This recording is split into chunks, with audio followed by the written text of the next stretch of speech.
Israel और मुत्तहदा अरब इमारात के दरमियान अमन समझौता होने और आपसी संबंधों की बहाली के बाद इसराइल से यूएई के लिए पहली कमर्शियल फ्लाइट सोमवार से शुरू किए जाने का ऐलान किया गया है। इसराइल और अरब इमारात के दरमियान अब तक कोई फ्लाइट नहीं आया करती थी, लेकिन दोनों देशों के बीच संबंध बहाल होने के बाद सोमवार को पहली फ्लाइट अबू धाबी पहुंचेगी, जिसमें इतिहास में पहली बार एक इजरायली उच्च स्तरीय सरकारी दल डायरेक्ट फ्लाइट से अबू धाबी की यात्रा करेगा। इजरायली सरकारी दल की इस यात्रा का शेड्यूल शुक्रवार को इजरायली एयरपोर्ट्स अथॉरिटी की वेबसाइट पर जारी किया गया।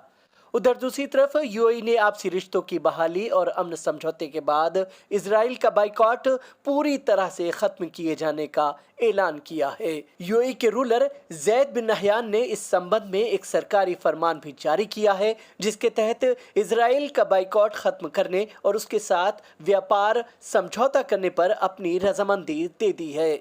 सरकारी फरमान के मुताबिक दोनों देशों के दरमियान आपसी संबंधों पर समझौते के तहत आपसी सहयोग से हवाबाजी, टूरिज्म, व्यापार, स्वास्थ्य, पावर और सिक्योरिटी समेत कई और अहम मुद्दों पर आपसी सहयोग को बढ़ावा देने के लिए समझौते किए जाएंगे। अमरीकी अधिकारियों का कहना है कि राष्ट्रपति ट्रंप के एडवाइजर जेरेड कुशनर अमरीकी अधिकारियों के साथ समझौते के समय अबू धाबी में मौजूद रहेंगे। हालांकि इस समझौते पर अरब दुनिया आपस में बटी हुई नजर आ रही है। जहां कुछ अरब देशों ने इस अमन समझौते पर खुशी जाहिर की है, तो वहीं कुछ अरब देशों ने इसकी कड़ी निंदा और आलोचना की है। इस दौरान फिलिस्तीनी अथॉरिटी ने इस अमन समझौते पर कड़ी निंदा करते हुए कहा है कि यूएई ने खामोशी से फिलिस्तीनी जनता के साथ धोखा कर उनकी पीठ में छुरा घोंपा है।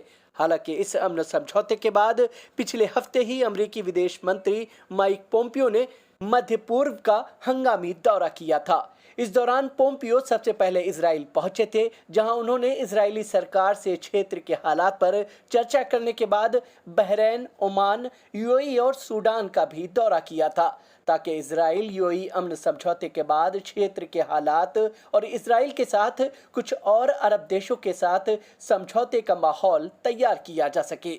याद रहे कि अमेरिकी राष्ट्रपति डोनाल्ड ट्रंप ने यूएई और इजराइल के बीच हुए ऐतिहासिक समझौते के ऐलान के बाद कहा था कि जल्द ही कुछ और अरब देश क्षेत्र में हालात के मद्देनजर इजराइल से समझौते का ऐलान कर सकते हैं।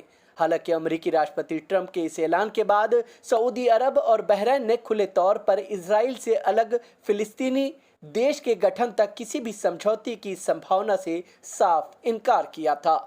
अंजरुल बारी, free journal media network, Delhi.